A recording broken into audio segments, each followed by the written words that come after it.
let's have some fun, okay? Let's have some fun. Let's nerd out a little bit, okay?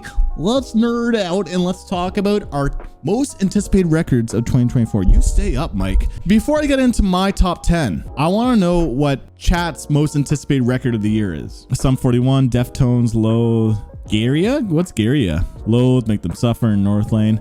I'm going to do a top 10 most anticipated albums that I'm looking forward to in 2024. Now, whether or not these albums are actually dropping in 2024, I don't know. These are all just fun guesses, but this is what I would like to see drop in 2024. So at number 10 goes to Darko US with their new album.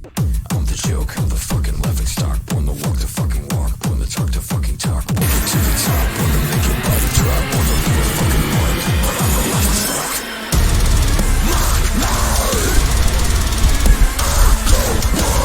Bro, this song is so sick. These guys have variety in a lot of their songs. The slower songs are ending up to be like my favorite Darko songs. So I'm really looking forward to like the Donnas and the Come Homes. I sing this, I'm the joke. I'm a fucking I'm a fucking artichoke. It does sound like that. You fucking ruined the song for me, bro. But coming in at number 9 is a band that has a new vocalist, but the new songs that they're dropping shows them getting a little bit more progressive and weirder. But the sound is just so unique and has a strong Japanese melody to it, to all their music, really. It's Crystal Lake.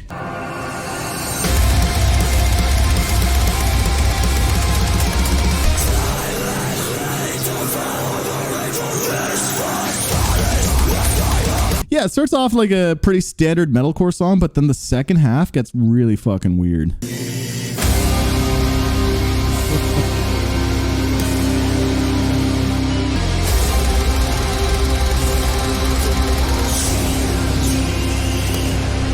Crystal Lake, I think the new songs are awesome. Although Rio's like not in the band anymore, it seemed like at first this is going to be such a big like letdown. Like he was such an incredible vocalist, but the new vocalist John is so good.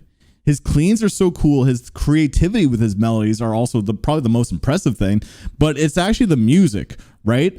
I've mentioned before that it's the band that makes the music and not necessarily the vocals. Sure, the vocals could be a highlight for sure, but I feel like in metal and metal music, and it's the instruments that really, and the songs are what's most important here. And Crystal Lake's new songs are so cool and weird. I fucking love it. So I can't wait for the new record.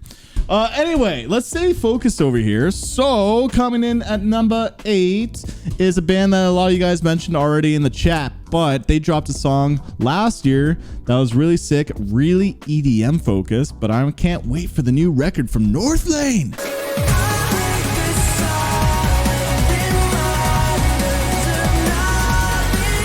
So the reason why I'm so excited for this record is because North Lane, they're albums, right? And not just a bunch of songs thrown into it. Like Obsidian, it's a very polarizing record in the metalcore audience, but listening to the singles on their own, I wasn't overly impressed. But then hearing the album as a full piece, I really love the flow of the album. So North Lane has really become like an album band for me. And I personally just love the EDM influence. I really feel like this band is like stepping more away from metalcore. And honestly, I don't mind. I feel like there's so many metalcore bands just doing cool things that North Lane is kind of like positioning themselves in a unique way that's completely different. So don't expect like a whole lot of metal with a new North Lane record. And honestly, I'm stoked for it. I'm stoked for some like EDM rock with a little bit of metal and gent, right? Okay, bro. What was the last time this band dropped something? Holy shit. Can they drop something already? Like, guys, what are you doing? What are you doing? Parkway Drive? Ooh, I don't think it's Parkway Drive. I'm not. If a god can bleed, like, I don't want a part 2 to that. Or maybe I do. Maybe for the lulz, I would like that. So I really can't wait for new Contortionist.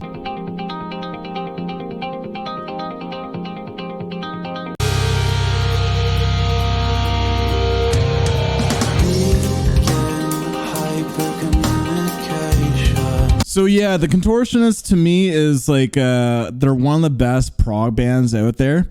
They're really due for an album. They were actually my anticipated albums of the year last year, but they still haven't dropped anything. That being said, Michael Lessard, the vocalist to the Contortionist, dropped a song with his old band Last Chance to Reason, which I haven't heard yet, but that has me excited for the material from them.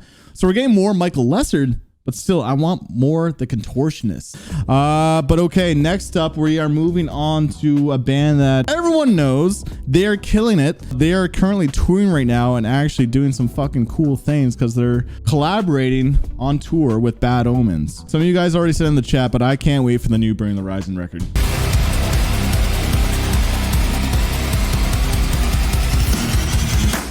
Oh, I missed it.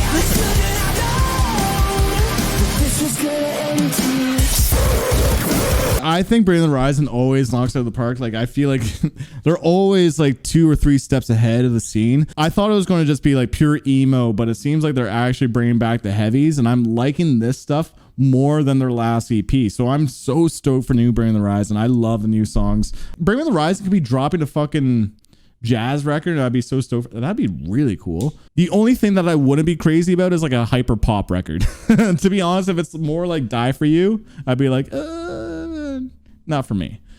That's the only time like Bring the Ryzen was like a little bit of like, you can keep that. I probably won't go back to. Okay, next up on the list is to the OG cum metal band, Deathtones, baby. Deathtones.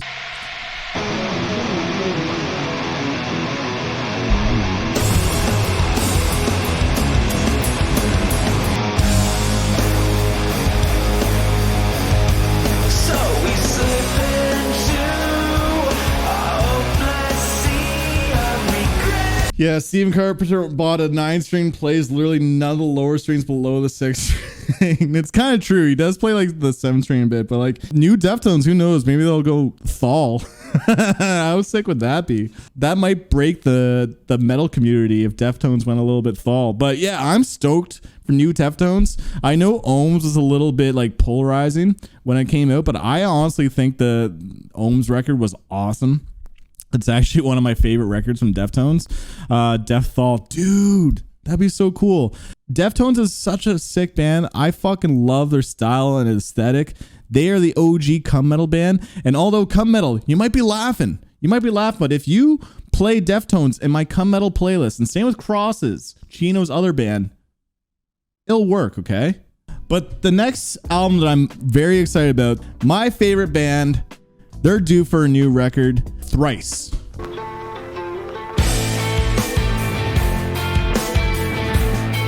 Swinging my head through a swarm of bees, 'cause I keep swinging my head through a swarm of bees. I can't understand why. But Thrice, they started off as like a little bit like metalcore, emo, and then went post-hardcore, and then went like experimental rock, and now they're just almost like a rock band. But every album is just completely different, so you never know what to expect, but it does seem like they are going back to their heavy roots a little bit. They're showing hints of it. They're bringing back harsh vocals, which they haven't done in like a decade. So that has me even more excited for a new record from Thrice. But next up on the list is to a metalcore band from Australia. I think these guys are absolutely crushing it. What's funny is that there's a tour happening in a couple months, and I think it has like all the biggest acts in metal on that tour. It's Bring the Ryzen, Sleep Token, and Make Them Suffer.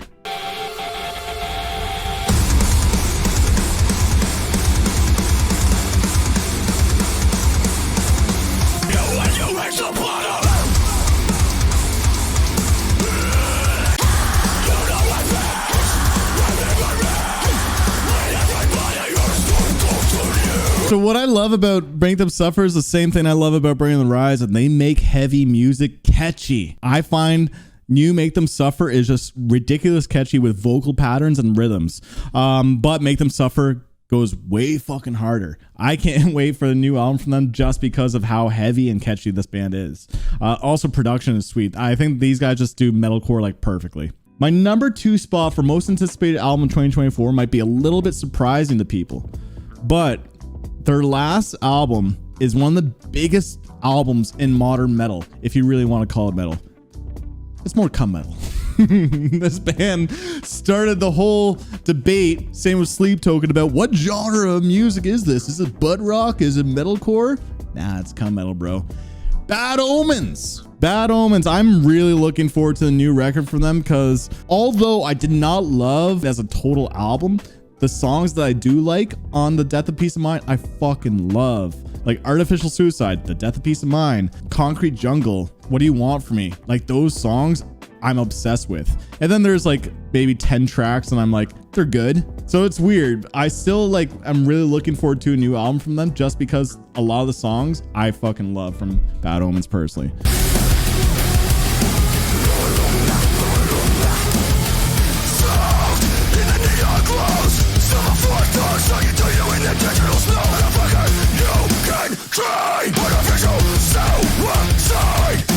No Lone Wolf, no Lone Wolf. It's called cum metal, okay? Look, let's be real, okay? Baddie is a term that's going to get old fast. Give it 5 years and people will find a new word for the baddies of TikTok. But cum is forever.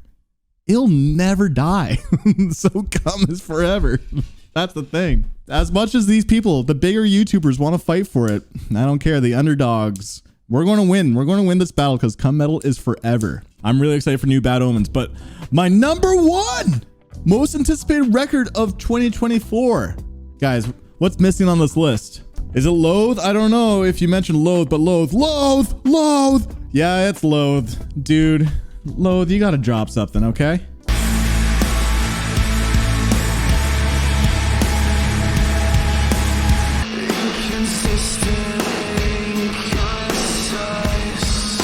So one interesting thing about Loathe too is that they currently have 1.3 million monthly listeners on Spotify, and that's actually pretty good for a band that doesn't have a lot of music right now. Yeah, 31 million plays, 1.3 million monthly listeners. If I can pull up my Twitter, which fucking notifications are wild. So 2021, Spirit Box, 2022, Bad Omens, 2023, Sleep Token. What band is breaking out in 2024? I'm saying Loathe. This is the next band to blow up in the scene because even looking at their Spotify numbers, right? That's a good indicator that this band, if they can continue to write songs like Is It Really You? People really like the shoegaze stuff from this band. And I feel like they're going to double down on that. I do feel like the new album might be a little bit less heavy and more cum metal-y. And let's be real, cum metal is the fucking future of metal. Like... haters can deny it all they want, but it's also just like shoegaze, and it is night drive music. 100% Neon Apple. You're not wrong, man. And it's songs to cry to, but the thing is, you can cry to the cum metal music. You can also drive to the cum metal music. Just be careful. Eyes on the road. So with their new record that I really hope does drop this year because they've been working on it forever, I really do think this will help them expand outside of just metalcore and get more into the mainstream scene, just like Spirit Box, just like Bad Omens, just like Sleep Token. I don't think as big as Sleep Token. I think Sleep Token is like their own fucking thing that it's unmatched right now. Fucking more streams than Metallica, man. More streams than Metallica last year. Isn't that crazy? Remember when my channel was like PG? Yeah. Anyway, guys. I'm curious to know what your most anticipated album of 2024 is, so comment down below. Spice up my life. Guys, what is the most anticipated record of the year? But other than that, thank you for tuning in. Till next time. Peace.